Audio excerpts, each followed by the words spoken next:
টানা বৃষ্টি আর উজানের ঢলে এক সপ্তাহ ধরে দুশ্চিন্তায় ছিলেন হাওরের কৃষকরা। আবহাওয়া অনুকূলে আসায় আবারও গতি পেয়েছে ধান কাটার কাজ।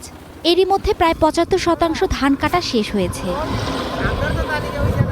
সুনামগঞ্জের হাওরগুলোতে সকাল থেকে সন্ধ্যা পর্যন্ত চলছে ধান শুকানোর কাজ। হবিগঞ্জে পানিতে পুরোপুরি তলিয়ে গেছে প্রায় ৮,৫০০ হেক্টর জমির ধান। জেলায় ১,২৩,৬৪৪ হেক্টর জমিতে বোরো আবাদ হয়েছে। এর মধ্যে হাওর অঞ্চলে আবাদ হয়েছে ৪৬,৯৫৪ হেক্টর। এক সপ্তাহের মধ্যে যে ২২ বিঘার মধ্যে ৩ বিঘা সেইগুলো শুকাইবার সম্ভাবনা হইব। আর যদি রোদ না দেয় তাহলে এগুলো মাটি হয়ে যাবে, লম্বা লম্বা সুর মুরু হয়েছে।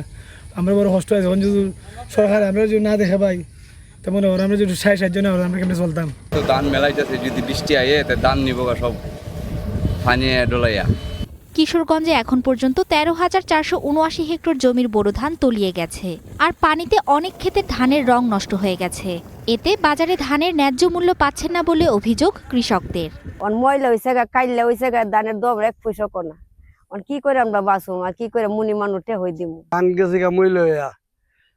আর বছর বেচতাম ১৩০০ ১৪০০, এই বছর ১,০০০ টাকাও কনা, ৮০০ও কনা। তখন যদি সরকারে যদি কিন্তু ভেজা ধানটা কিন্তু আমরা বাচ্চা কাচ্চা লয় আসে আমরা বেচতালে আমরা কিছুটা লাভবান হইতাম।